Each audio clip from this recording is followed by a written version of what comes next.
Recount Center.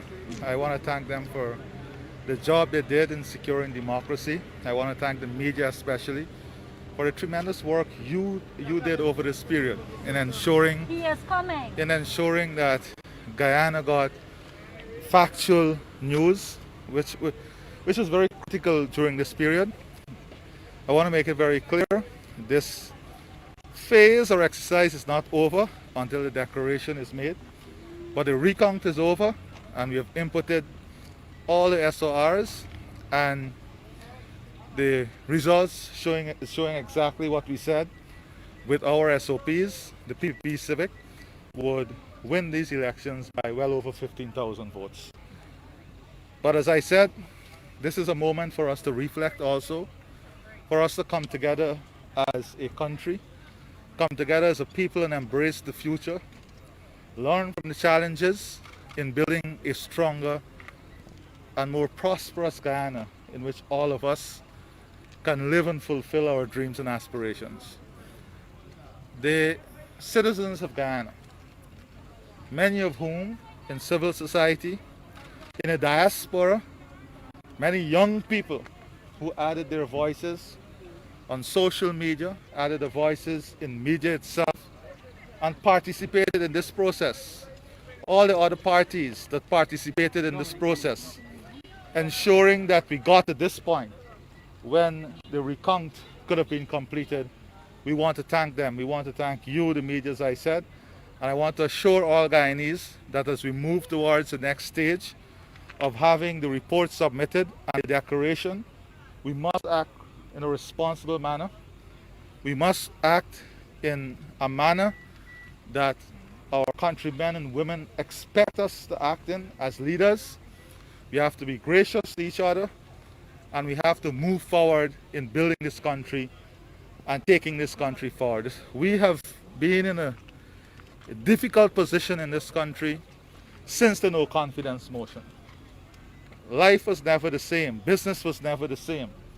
It is time Guyana gets that space to breathe and to move forward. Our country deserves this, and the citizens of our country deserves this. Mr. Ali, to what extent is the party gearing up for any possible legal challenge to the process at this stage ahead of a declaration? Well, I don't know about legal challenges at this stage in relation to the process. The next stage is the submission of the report and the declaration. We have said earlier that if the APNU AFC feel that they need to go to court in a petition, that is their democratic right, and we respect that.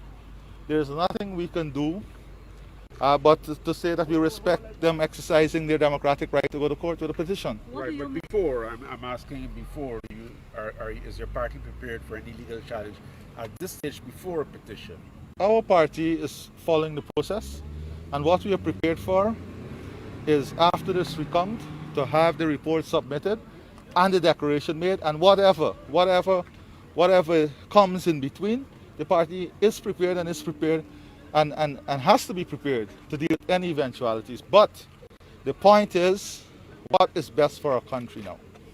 And I think the time for us, and the media, I think, should play a leading role in this, is to redirect the energies of all our leaders now in taking this country forward.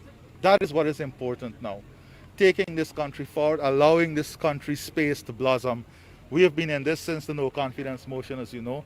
We have a pandemic, there's a lot of work to do, and we have to get the work started. I know you talked about going the route of a petition and so on as part of the legal process, but what do you say to that large percentage of Guyanese population who, one, fear that they may be excluded, and two, feel that they were cheated?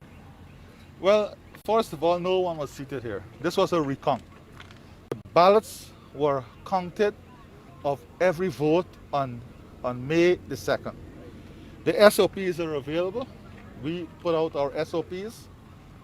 So no one was cheated. The ballots in this recount, all the ballots were counted. So we have to first of all dismantle that propaganda. We have to dismantle what I think is a level of irresponsibility for leaders to put to the population that they were cheated. Your first question is the important question. how is it we ensure that all Guyanese feel as if they are winners or they'll be part of the results of these elections? And that is an important question. And that is where I'm coming from. This is where we need to take our country. In a position where the policies, the program, the development agenda, and the arms of government is wide enough to bring in and to embrace all of Guyana, ensuring that everyone feel comfortable and feel as if they're part of the future. That is important. Executive power sharing? Executive power sharing is not the, and this is something that people keep putting out there, executive power sharing or inclusive governance. There is no model that tells you executive power sharing is superior to any other aspect of inclusion. It is how do we include ideas? How do we make the parliament better functioning? How do we make the parliament more involved? How do we ensure that each arms of government manage and govern in the best interest of the people?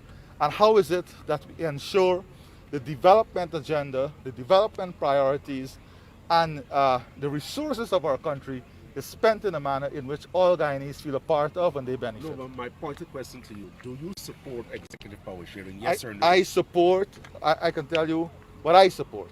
I support moving forward together in an inclusive manner. Not executive power sharing. I support moving forward together in an inclusive manner.